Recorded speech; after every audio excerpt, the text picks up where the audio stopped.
سلامونه دوستانو درې جملې زده کوو په الماني ژبه باندې. مهمه جملې دي دوستانو. کله چې له تاسو څخه څوک پوښتنه کوي یا تاسو چاته وایي دغه جملې د حیات په پوښتنه باندې جوړوم، وایي کولی شم دلته کښېنم، کولی شم یا آیا زه دلته کښېناستلی شم. د تاسو دا جمله په الماني ژبه باندې داسې وایو: Kann ich hier sitzen? Kann ich hier sitzen؟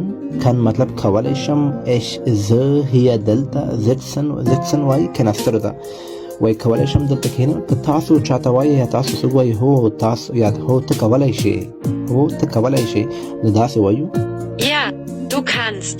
یا du kannst، یا du kannst یعنې ته کولی شې. او که چېرته تاسو څوک وایي یا تاسو چاته وایي چې نه تاسو نشئ کولی، نه تاسو نشئ کولی چې دلته کښېنئ، دا جمله په الماني ژبه باندې داسې وایو: Nein, du kannst nicht. Nein, du kannst nicht یعنې نه تاسو نشئ کولی.